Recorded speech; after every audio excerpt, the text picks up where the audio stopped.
Hello, everyone, and welcome to another episode of Rapid Fire. I am joined today by Lorehammer's Erik. How are you doing? I'm doing pretty good, Wolfie. How are you doing? I'm very well, thank you. This is episode, I'm going to check the board, and I think it's 17. So we are bowling through the episodes, and I've got to say that I am a long-term fan of Lorehammer Podcast.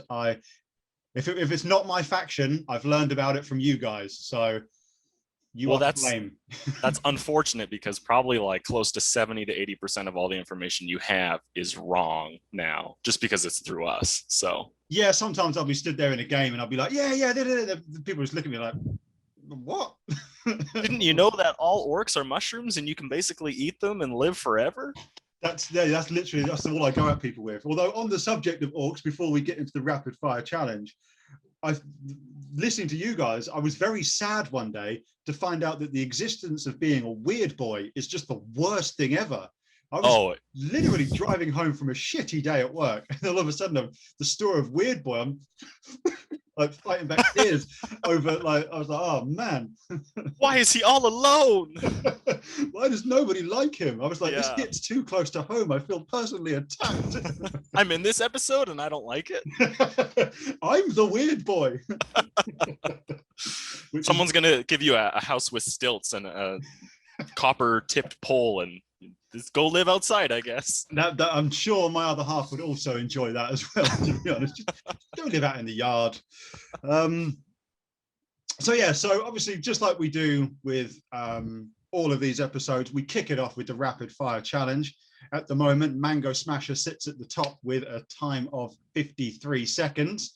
So you're going to have to speak as quickly as you can if you want to beat that. But the slowest is 3:42, so you're going to get nowhere near that, I don't think. I think I just want in like the top 5 to 10. Top 5, I'd be surprised. Top 10, I'll be happy. Yeah, then you're looking around the 1 minute 11 mark, I think, for perfect. That. So let's see if we can do that. So I will get the stopwatch going, and if you're ready, we'll get cracking. I'm good. Happy days. Right, your time starts now. How many years in the hobby? 11 years. What game systems do you follow?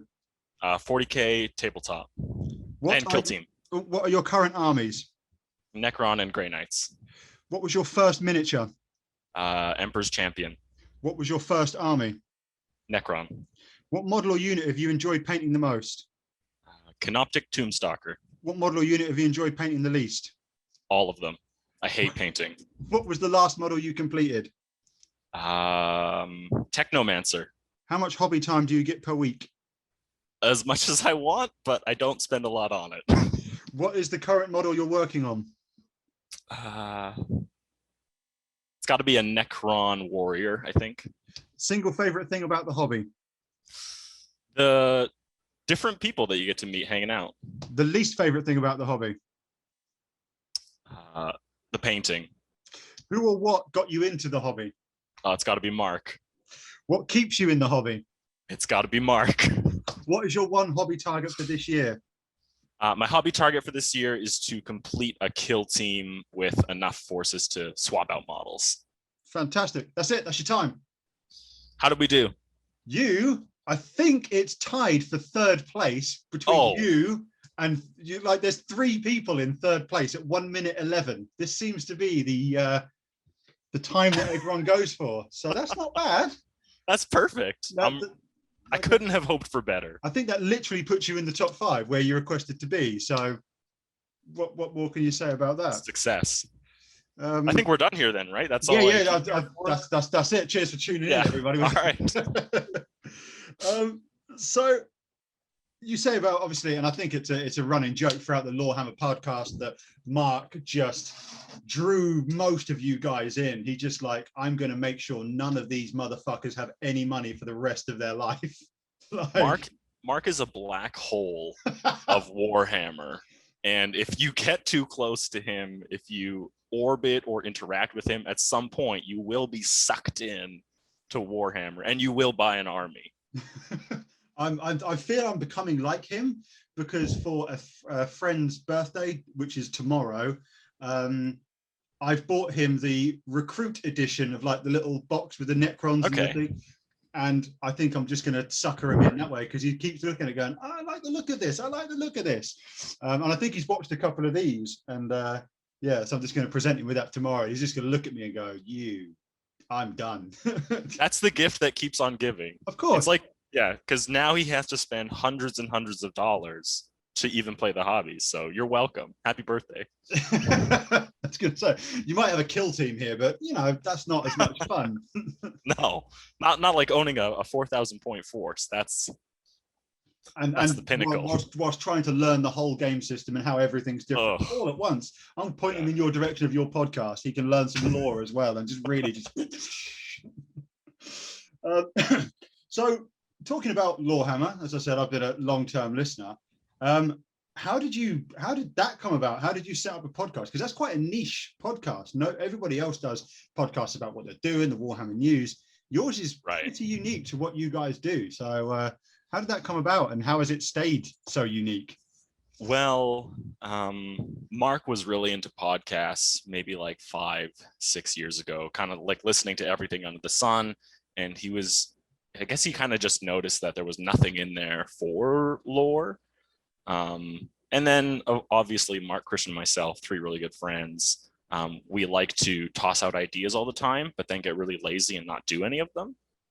But this was one that we decided, like, no, let's put out a couple episodes. Let's make an effort to actually try. No one's going to listen to us, so it's not going to matter whether it's like crap or amazing or anything. So it kind of started out as like just another way to spend time in 40K with our friends. And then it kind of just morphed into this larger thing now where people, threaten us if we don't release episodes on time. So I like that. And how do you film, so record without it sometimes becoming an absolute, well, I think my language has been worse in this than any other episode, but how does it not become a clusterfuck? Because sometimes it's like the start of the episode is, hi, you've got Erik, Mark, Christian, Dave, Steve, Thomas. You've got like loads of people, and it feels like you've got so many people in. How does it not become everybody just screaming over each other? Well, I think like for the first 10 episodes, that's definitely what it feels like. It's just a mess. But at some point, we just learned what we liked, what worked for us. We just communicate with our guests how we want them to act, and like, here's like what you should expect from it. Here's how we would like you to engage. And I think as long as you set those clear expectations, and then also, I'm not afraid to give someone a little smack over the head in the middle of the recording if they're getting out of hand. Just edit it out. That will just yeah. I have heard a few times just for no reason at all. That's it. That's you. Oh, okay. Yeah. I get it now. But that's pretty cool, because obviously, how do you because a bit like me, I sort of know the process that I go through to pick the sorts of people to obviously to interview for me. How do you pick who you want to kind of come in that's outside of your main recording group? Yeah, so I think we've had almost 30 different guests on our show at this point, over the course of some 150 episodes that we have released. And we just have a list, and we've listed what people prefer to be on, what they're okay with being on, and then what they don't want to be on at all. So then we kind of just scroll through our list, and we're like, all right, who are we friends with this week that we can invite on, and is going to want to be a part of this topic. So to be fair, that's kind of similar to how, obviously, I've got a very set process, but it's kind of like that. I'm just picking people from areas of the hobby that I would like to, and obviously some people have then come to me and said, can I be on it? And I was like, hell yes, because I don't want it to be just me picking people from podcasts and people who do YouTube shows and stuff like that. You're just a normal guy who literally posts Marines on his Instagram. Get on the show. I'll interview anybody. I'll talk to anybody. I don't give a damn. I wish we had a show that was more accessible for remote recording. But we have done a couple time recording now where we've done it with people who aren't in the studio, and we really feel like we lose a little bit of that synergy and funness that's part of the show. So that's definitely one of the worst things about focusing on being an in-studio recording show, is there's so many people message us and like, oh my God, like I have all this knowledge, let me share, I want to be on, I want to be a part of it. And as much as we would like that, it doesn't really fit the style. So if they're in Calgary, where we record, we've had people just be like, hey, I'm driving for 5 hours, I'm going to be in Calgary, and we're like, great, we'll record an episode with you. So I mean, that's dedication, but you've got a good selection of hobbyists in Canada, really. The online following that people such as yourselves, War Mistress is pretty well known. Yeah. Craig OG Paintworks is pretty well known. You've obviously got Mini Wargaming up there, which is one of those meccas of the hobby with all they've achieved. So you've got a good standing in Canada, to be fair. Yeah, we do have a lot. The problem with Canada is just that it's so massive and spread out that I think even Play On, they're in Canada, but they're in Play On. British Columbia. So Mini Wargaming, I think, is in Toronto. So that's like a 12-hour, that's like a 2-day, maybe even 3-day drive for us while still being in the same country. That obviously, to me, who lives on this tiny island, that's alien to me, because I can be pretty much anywhere in this country in 5 hours flat. Like, that's wild to me. It's not always great. Sometimes we want to be like left alone, but we're just all packed into these towns. But there's always someone to play Warhammer with. So, swings and roundabouts. So you've got Grey Knight and Necron as being your armies. What apart from the color silver, what draws you into those? And they're easy from a rattle can, I'm guessing. I've heard they're easy to paint, but I wouldn't know. So just rattle can and Null Oil. Yeah. That's it. So when I first started, I'm going to tell a little story, if that's okay. You can tell the story. That's the whole point of this thing. You've caught on. So I remember the very first time I was ever shown Warhammer by Mark. He took me down to his basement, it's totally fine. Okay.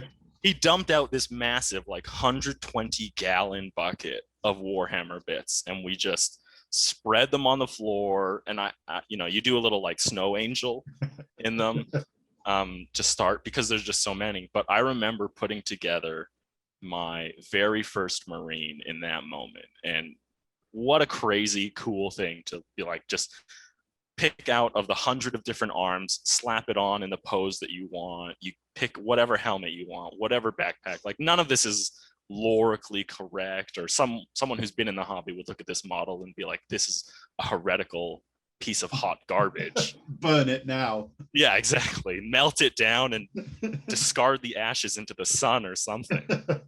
But I remember that moment and thinking how awesome this is. And then Mark being like, this is just one faction in like a plethora of different things that exist in the galaxy. So and then I gravitated almost immediately to the Necron. And this is pre-Matt Ward Necron. So they were slaves of the Catan, who were these awesome star deities in all their glorious power. And I loved the idea of just this kind of inevitability and this inexorable force that was just slowly marching across the galaxy. And there was no such thing as a loss to a Necron. It was just just like a break or whatever, So it didn't matter how good I was at the game. Even a loss was still like, I don't care, I'll be back later, They're just gonna stand up again. Yeah. And then Matt Ward happened, and I kind of had to reshuffle my imaginings of my Necron dynasty and how they act and everything. And I've grown to now kind of love my Necron force, even though initially I was a little perturbed at it.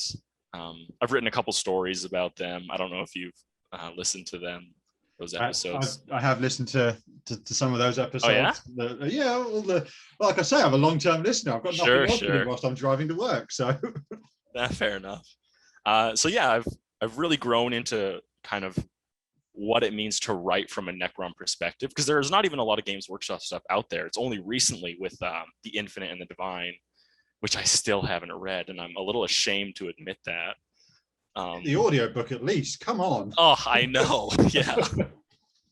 But I was really interested of what it meant to write from like a Necron's perspective. And so I've kind of built a couple around that. And then I decided that I needed just another army, and I figured, well, everyone goes Imperium, so I'll at least have something Imperium. And then I decided, the Grey Knights have always spoken to me, Black Templar Grey Knight, that piety, the zealotry that they have, like the unwavering stubbornness, those are things that all really speak to me. So, and Primaris was like being announced when I was buying my Grey Knights, and I was like, but there's no melee, so I don't want to get into a Black Templar Primaris army with like bolt guns. That seemed boring to me. So instead I went Grey Knights, and I actually decided to build them very thematically. And I actually have only made the Paladins from Grey Knights. I only do whatever is in the Hall of Champions. So it's Chaplains, Vendreads, and Paladins, and that's it in my force. So yeah, because I've started a Grey Knights force in the old lockdown, and I've created essentially the Second Brotherhood. Okay. So I went similar thematic in terms of what I wanted. I literally reading the codex, and I was like, oh, that's what's in the Second Brotherhood. That's what I'm going to have. Yeah. And I love that, like building to a theme. Like my Necron dynasty, there's no theme. I'm just trying to collect everything under the sun for them. But for all my other armies, I want to stick to a strong theme. Yeah, I've not really gone for like themes before. That's the only one that I've really themed. Like Death Guard, I don't really see that they would have a theme. That's my big army. That's my main army. So I've just got everything that's Death Guard, and obviously Eldar I'm relatively new to, and I've kind of got my own custom craft world, which I'm going to write something for at some point. And then you're going to send it in, obviously, because for my story to appear on Lorehammer, I would weep in my car on the way. That would be like a little hobby dream come true. But yeah, so I'm still working on that and building them. And at the moment, Jane Czar is on my painting table, so I'm still excellent model working on them. And as of today, I've just decided to almost start an Iron Warriors force as well. But I don't know how I'm going to build that yet. That was very impulsive whilst I was in a store. I was just so happy at being back in a gaming store. Like, I've got to buy something for myself. So what did you buy for Iron Warriors then? So I have, and it sits right here, I've started off with the Lord Discordant, obviously, and a Helldrake. So okay. Where this is going to go, I've got no idea, but it's going to be fun. Sure, yeah. But I figured that would be just fleshing out my chaos in total, really. So, and that's always fun. So what then? I'm guessing you're going to be possibly leaning more towards Necron and Grey Knight in this, but you do a lot of lore related conversations and research. What are your favorite pieces of lore? So I have a soft spot for any of the world changing lore that isn't expanded on ever. So there's this one box, and now it's totally escaping me. Damn it. There's this piece of lore for Grey Knights where the Supreme Grandmaster has this box with the Holy Seal of Terra on it. And it was given to the Grey Knights by Malcador, the Sigillite, right hand of the Emperor. And in the box, it said that in humanity's darkest hour, this box is going to have the power to either restore humanity to their previous state as rulers of the galaxy, or it will destroy humanity. And that's all that's ever said on this box. But I love the idea that something is in here that is absolutely galaxy shattering. I feel like it's going to be like the bit from Pulp Fiction at the end where they just open the box. It's just a shining light. and then Warhammer, then they just announce the end of Warhammer, and it's like, oh shit. Yeah. Or the Tomb, or the Raiders of the Lost Ark. It's the Ark of the Covenant. Just everyone dies. just everyone's like, yeah. There's a couple things like that too. There's this, I can't remember the exact name of it, but there's a Necron ossuary maybe, where they have this map of the stars, and all they have to do is touch a star on this holographic map, and this star all of a sudden starts to collapse, and then will die almost instantaneously. Stuff like that you see in the lore, I really appreciate, and I don't ever want to see stuff like that on the tabletop because I think that's stupid. But I love those. I'm going to touch this model. Yeah, that's dead. Yeah, exactly. Dead. There's just too much. Yeah, but I really like finding the little tidbits in lore that really cause someone else to go, oh, like, why?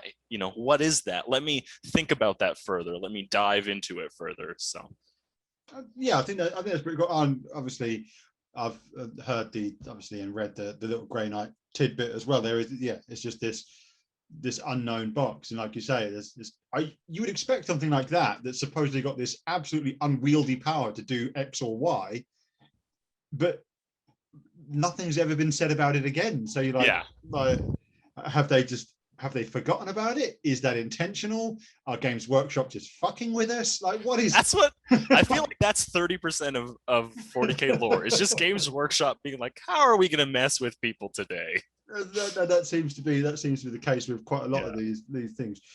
So on the other side of that, what are some of your individual characters that you like absolutely enjoy because of their lore that goes with them and how badass they are, or wimpy in some cases? You might like that sort of thing. Okay. I think that probably one of my absolute favorite characters, especially since doing the podcast, has been Abaddon. When before doing any research or knowing about any of the Black Crusades or kind of the story of the Luna Wolves becoming the Sons of Horus, becoming the Black Legion, like Abaddon's kind of a meme. Like people are like, oh, he's a terrible general. He's armless, thanks to his terrible model that he had for who knows how long. Yeah, the one where it's like that and yeah, and then the arms kept falling off because they were so horribly weighted and stuff. So his character is without a doubt, in my opinion, one of the coolest and most badass people in the entire galaxy. Yeah, he's sort of Horus 2.0, but he's actually a bit more badass in some respects than Horus ever was. Like, he has succeeded in areas that Horus failed. I think he's a little more pragmatic and realistic in his approach. Yeah, and I think in terms of like almost like the manipulation aspect of his character, Horus was obviously very good at it because he moved things into place for the whole Horus heresy. But nobody has brought together chaos in the way that Abaddon can. Completely. I don't know whether I should say Abaddon or Abaddon. Yeah, I would go say Abaddon, and I was like, I almost feel like Abaddon is the pun that they intended, because that's Games Workshop all over. I kind of, he's Abaddon. Yeah. I kind of feel that's what they intended, and they might have changed it a bit later on to make him sound a bit more badass rather than a pun. But a friend of mine when we were younger, he always had Abaddon, and I was always like, that is cool. Like the lore around him, even then, was just awesome. He might fail at certain crusades, but he's done so many other things in terms of bringing things together. And obviously, from a Death Guard perspective, I love how Typhus more follows towards what Abaddon wants rather than what his own Primarch wants. That's how good of a manipulator and almost Saruman type figure he can be. Like, he's just going to stand there and just manipulate people all over, and that's awesome. Yeah, I think what I really like about kind of the personality of chaos when it works in warbands is that the demon primarchs themselves are kind of like, well, I'm as all powerful as I'm ever going to get, might as well just enjoy it. But Abaddon kind of hasn't given up his crusade against the Emperor and his grudge against humanity, whereas it feels like a lot of the demon primarchs are like, if I get summoned to the Materium, if I don't, doesn't really matter. Yeah. But I like his drive and determination to see this. I think he calls it the Long War or something, to like see it finally ended, and I appreciate that about him. Yeah, I think it's almost, I think he wants to sort of succeed in all the areas that Horus failed, and I think that's kind of what I say. It's like a personal driving force. He's not particularly too asked about ascension to any sort of demonhood. He just wants to complete the work that was started, and I think using all of chaos to that is genius, rather than just using the like the legions as he had before. Yeah, I agree. He's a very good tactician, and he's very good at manipulating to get what he wants. Yeah, sounds like a lot of people I know. So in terms of actually playing games then, Do you prefer a narrative style game, or do you prefer a competitive list where it's bring your hardest and smash it up sort of style? We actually, in our gaming group, we're pretty split on whether or not we enjoy the more fluffy, have fun, good times list versus I'm going to use everything in my power to absolutely destroy my opponent. When Primaris was first released, one of our hosts, James, started collecting a force. And it was really when he started picking up more and more Primaris models that all of us were like, we really need to step up our game now. Yeah. Because it was really hard to compete with whatever he was bringing. So we kind of went really hard into trying to build our own meta and trying to determine, what was on top, what were the units that were most cost effective, making it as good use of stratagems as possible. But we've definitely, we always go back to narrative play. Always, it has a soft spot for all of us. We want to know the planet that we're fighting on. What are we fighting for? Who's in my army? What are their names, and how are they going to change over the course of this campaign? Am I going to kill your main character? Am I going to steal their helmet and put it on my model's base? So yeah, I think that's a really cool way of kind of cementing some big battles, and that's something that some of us do in our group. Like my Chaos Knight, a grot once slapped a wound off it. Now that might not seem like a lot, but for a grot to take a wound off a Chaos Knight was pretty big deal. And now he's got and now that's signified on his base. And and that's that sort of stuff I think is really cool.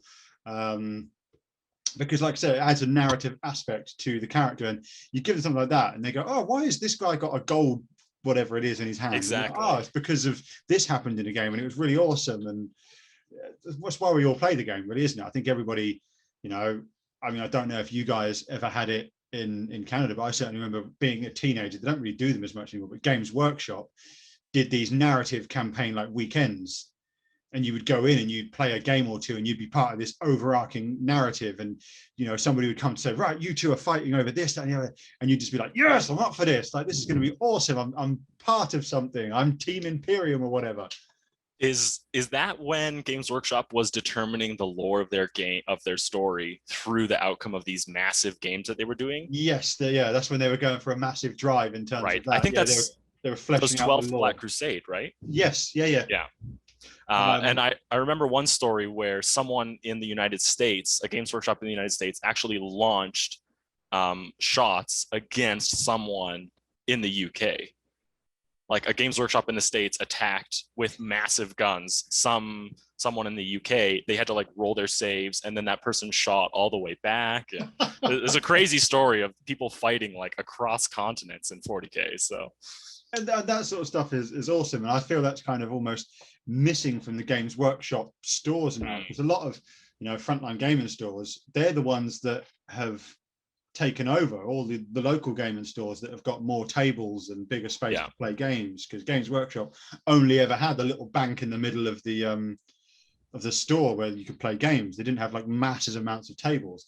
I think you almost have to rely on that a little bit more, and obviously they've got hundreds of very talented writers doing all kinds of books and stuff, and I sit there and read them sometimes and I just think this book is far too intelligent for me.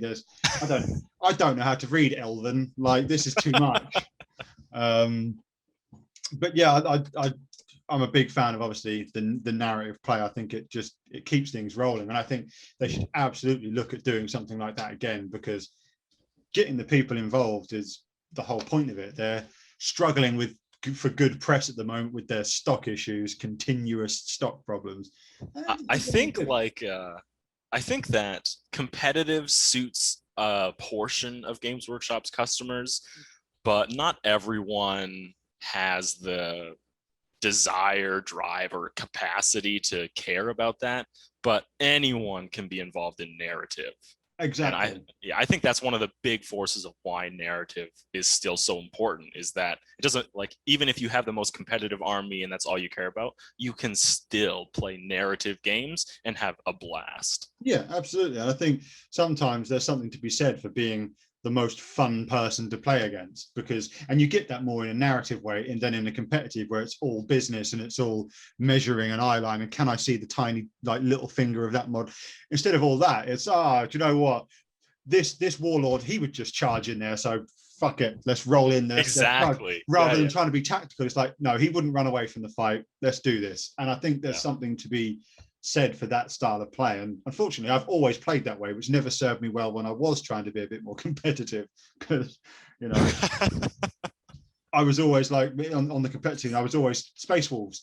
And I was just like, my Wolf Lord would run from nobody, get in there. Yeah. And then invariably he would do something but die very quickly. And I'd be like, no, I've just given up, like slay the warlord and all sorts. Something that you'll hear pretty often when we play our games is James is a real fan of blessing the dice that are rolled. And so constantly he'll hold up his own dice and just intone, for the name of Lorgar, and then just toss his dice. It doesn't matter whether he's playing Tau or Primaris or Necron, he just always blesses the dice, and he'll try and bless mine. And more to the point, does it work? It actually surprisingly does. I have rolled a disgusting amount of 2s when he blesses my dice. I'm not sure you should ever bless another man's dice. That's another story entirely. Keep your hands away from my dice, you know? I know. Hang on.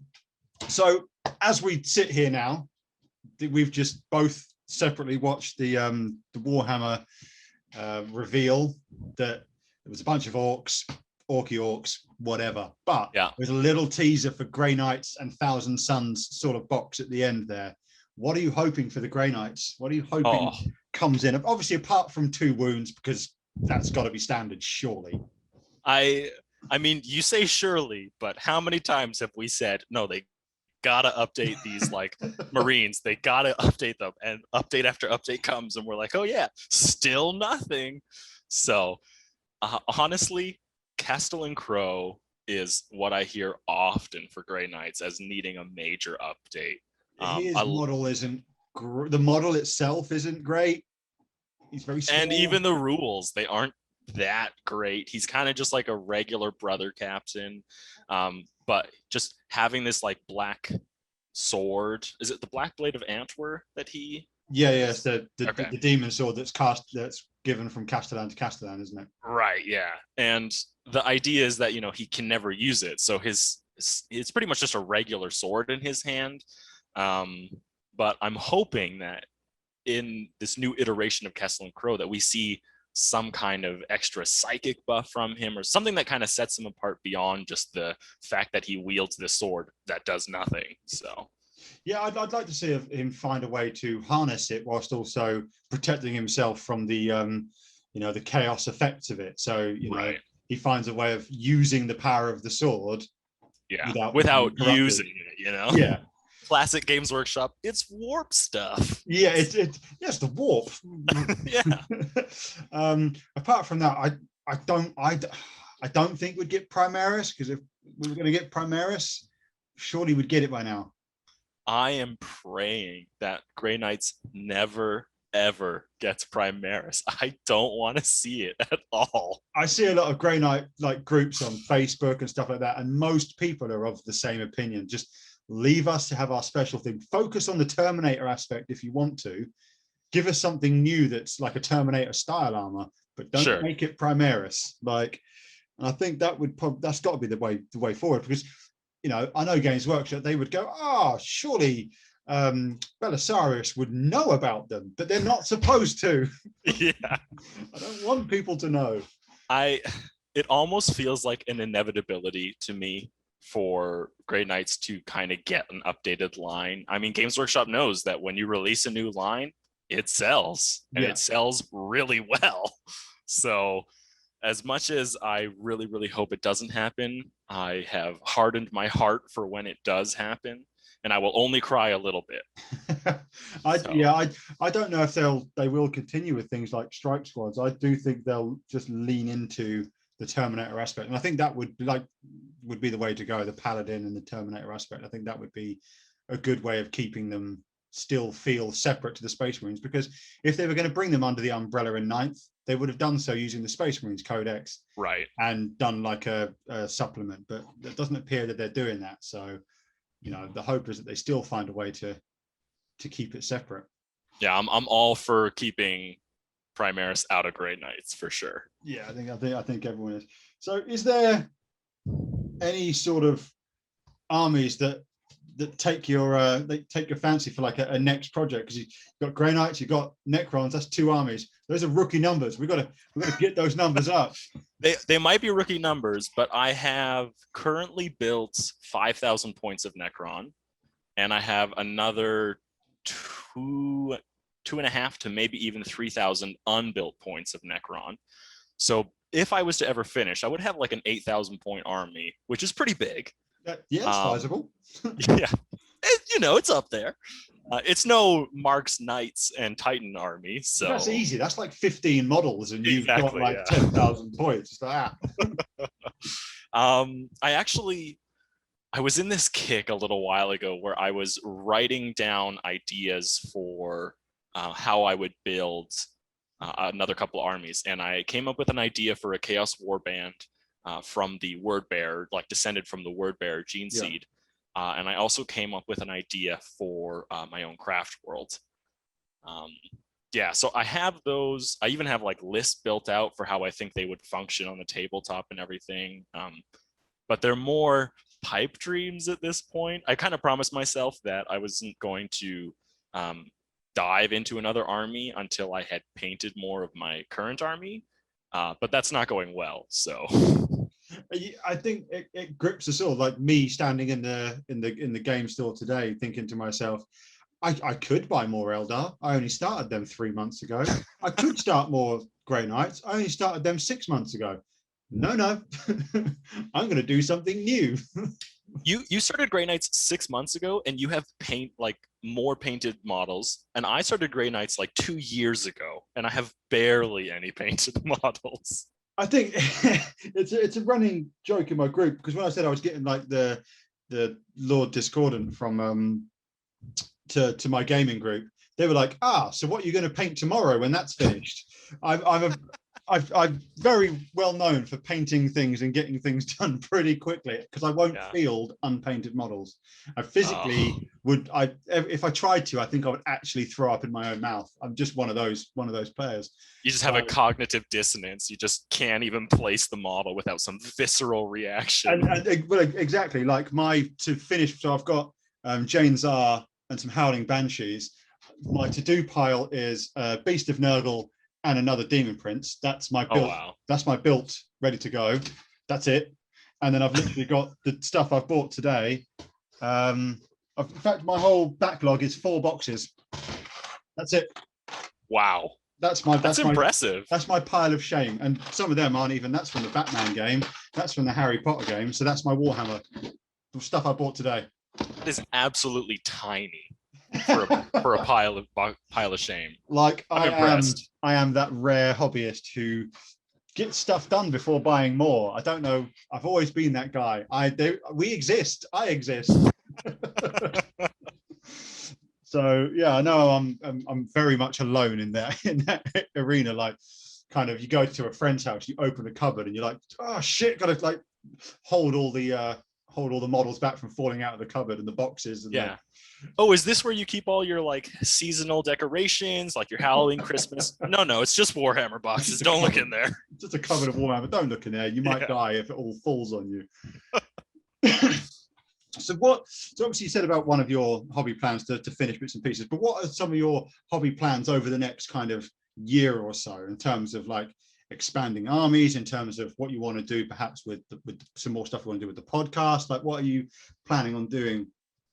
Well, something that we did, was it last? No, it wasn't last year. It would have been a year before. We actually ran a Lorehammer tournament in our city where we had people come play. We set up 3 kind of games for people. We had prizes, pizza, whatever. It was kind of just for a way for people an excuse for them to come into the city if they lived far away and hang out with us and play Warhammer with us for a day. So as long as things go back to normal soon, maybe, I would love to focus on much more community-based stuff with Lorehammer, whether that's making us available at specific hobby stores on certain days where people can just come and hang out and paint with us. So I'd like to do that, which I think would inevitably force me to build and actually paint more models. Positive outcome. Yeah, it's kind of like a disciplined time to sit down and force myself to do it, which I think would be really good. Honestly, I really want to paint more Necron. I love modeling. I love building and modeling way more than painting. They don't even compare to me. I have a couple ones here that I actually really like. I'm just going to show on the camera if that's okay. I mean, if it shows up well, we'll enjoy it. So this is one of my Necron death marks. And okay, he's coming out of the... Yeah. So he's coming out of his own pocket dimension on his way to murder some unsuspecting Imperial citizen or Space Marine or whatever. So that's like one of my favorite. It's a tiny little thing. It was stupid easy, but it's just one of those like classic, like I've never seen before models. Here's my version of the Nightbringer. I actually got third party from, I think it's Tarot Maker, Model Maker, something on Etsy. But the story behind my guy is that the Necron actually are trying to cage him. So that's kind of like a little containment canoptic creature under him. So yeah, I really like the modeling aspect, but I would love to apply more paint to my models. I'd love to be able to field like a 2,000 point army and be satisfied with it, but because I've never done that before. But this is my current scheme that I'm working on. So this is the new Canoptic Reanimator from the Indominus box. Like a reddish copper bronze. That's really nice.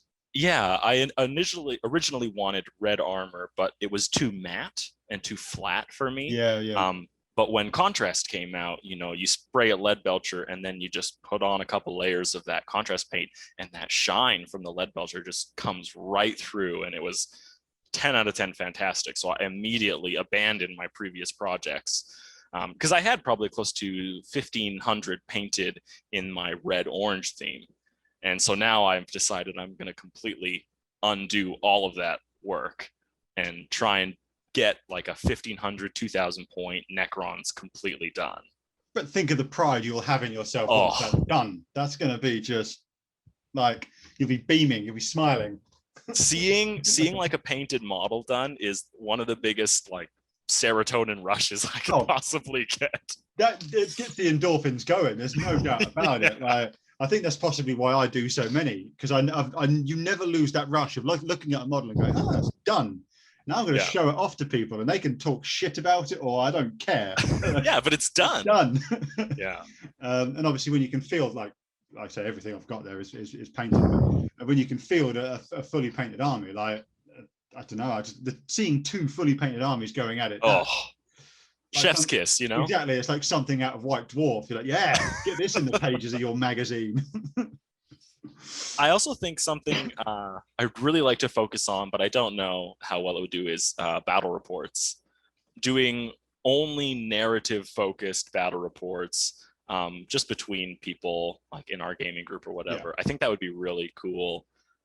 But I also know it's such a flooded market right now. Everybody and their neighbor who plays 40K is doing battle reports. So yeah, and I would agree with that, which is one of the reasons why we're not particularly looking at battle reports. I know I'm the only person that seems to be doing anything from Loaded Bolt. Right, I assure people I'm not the only one here. Like, you don't just sit up a bunch of dolls along the table and voice them. Yeah, that's that. You've got me. I'm literally just, I'm Mr. Pee-wee. Like, no, it's literally. So as one of the updates actually went out on the Instagram earlier about the update for our podcast studio is being built at the moment. I think its flooring's going in, its electronics going in. So there was an update put on the Instagram earlier. Very cool. Because I won't actually be a host on the podcast, so I will just be an occasional guest guy. So other people will have to kind of, and hopefully they're going to be as interesting as me, but I'm not, I doubt it. Yeah. Thank you for the boost of confidence. So what's it like being like a, I suppose, an attraction, a recognized person. Like people, if you turn up somewhere and they know who you are, people are going to want to come over and speak to you. What is that like? Because I've got no idea. It's only a matter of time. I'm feeling it right now. I'm not so sure, although I did sort of half get noticed in a store today, so I'm going to take that. You know what? That's more than I've ever been. So, but my face is attached to these things. Yours is generally just your voice. Yeah. There's just a question mark covering. Actually, funnily enough, a couple years ago, Mark was in Florida, and this was kind of when our podcast started taking off. And he was just walking through some random mall, and this one person just came up to him and was like, "Oh my God, are you Mark from Lorehammer?" It helped that he was wearing his Lorehammer t-shirt at the time, but to be actually recognized in the middle of a city that you don't live in by someone who's never seen you before, it hasn't happened to me, but he told me it was one of the weirdest things ever. Like, what a weird feeling to just have random people approach you. Like, it's one thing online, whatever, there's, the anonymity of the screen between us, but to be physically confronted kind of by someone who wants to like hang out and chat, but you've never seen this person in your life, it's an odd feeling for sure.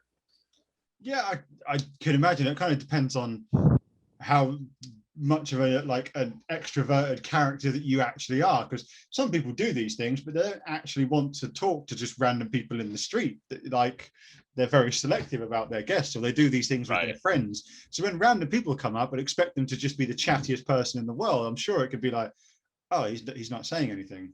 He's not immediately launching into like a lore rant, or he's not immediately telling me, like, he's just so.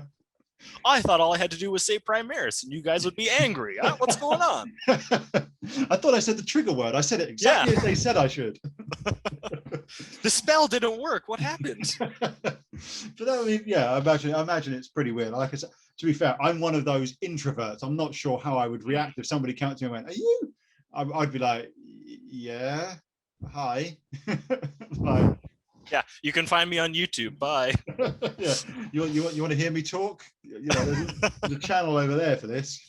I definitely, when people just first started messaging us out of the blue, it felt weird, for sure, because they're engaging with you on a level where they've been listening to your voice for hundreds of hours, and they feel like they're part of it. I feel personally attacked. What, you're in this video and you don't like it? So, but then to have them bring all that familiarity that they are feeling to me, and I'm here kind of like, yes, you and the past 500 other people who have messaged me. Like, I kind of lose a lot of the specialness of people because there's so many time after time. So it's not ideal, but you kind of fall into like that customer service attitude where like I am more Lorehammer than I am Erik when I interact with those people. And I don't want, that isn't to say, like, I still want people to message me and I will get back to you and I will message you. But it definitely takes time for me to get to know someone before I start engaging them on a much more personal level than just being like, hey, thanks for listening to Warhammer. Like, thank you for recognizing me. I know nothing about you. Yeah, exactly. I want to engage with you on a deeper level. So actually, our Discord has really helped on that. I've met lots of people who I'm spending way more time than is healthy with, probably. With these people, and it's been a really good place for me to actually become much more of like a person than just the Lorehammer mirror. So I've tried to use things like Discord and Twitch. I've got no idea what I'm doing. Literally, I've got no idea. I'm a technophobe. This was 12 quid from Amazon. Like, the editing suite that I use for this is very simple. Like, I literally fire this through Zoom and then just put a little screen topper over it, and you wrap a little bow on it and it's done, right? And it's done. Like, when it comes to things like Discord channels and Twitch, I'm just like, it's a bunch of letters and numbers. I've got no idea what I'm doing. Everyone's like, "Hey, just get yourself on there." I'm like, I don't know what to do. I'm lost. But I'm sure I'll have to succumb and learn at some point. But it is a weird one, because obviously even after what we've released at the moment is episode 13, and because I'm booked all the way up to episode, I think, 22, with a few other guests already in the pipeline that I'm hoping come through, because they're pretty big names. I'm starting to have to get selective, because people are coming in going, I want to go. And it's like, and I would love to have you, but are you open 5 months from now? I literally have a full-time job. This is not my job. Like, I have to also speak to my other half and have a life. Yeah. Like, it is very, very hard. So I haven't managed to, I haven't had to turn anyone down yet, but it's getting harder to kind of fit people in. And right, I don't know. I'm too nice to say no, so I'm just gonna have to figure it out as we go. I think there's a balance that you'll find somewhere. I mean, hopefully, I hope you will find the balance. But yeah, at some point, you're balancing work, life, relationships, hobby time. At some point, I realized I was spending so much time in Lorehammer that I wasn't modeling and I wasn't painting, because all I was doing was just researching.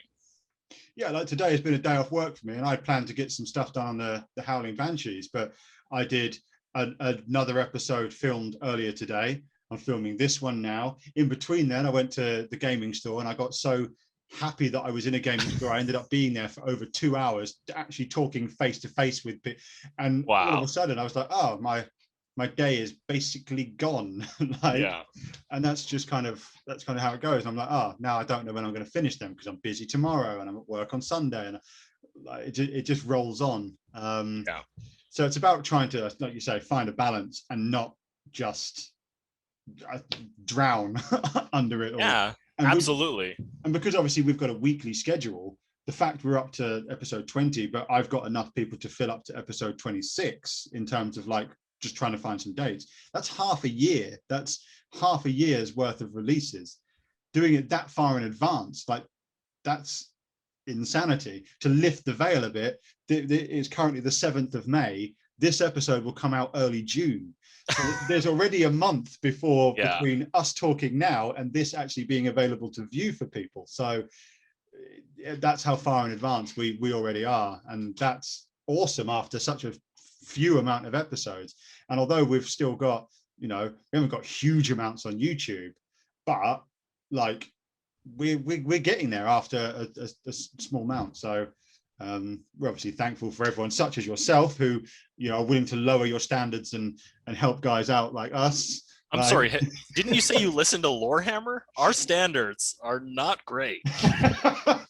Well, I had to give you some sort of compliment. Isn't the host supposed to compliment the guest? Isn't that how this works?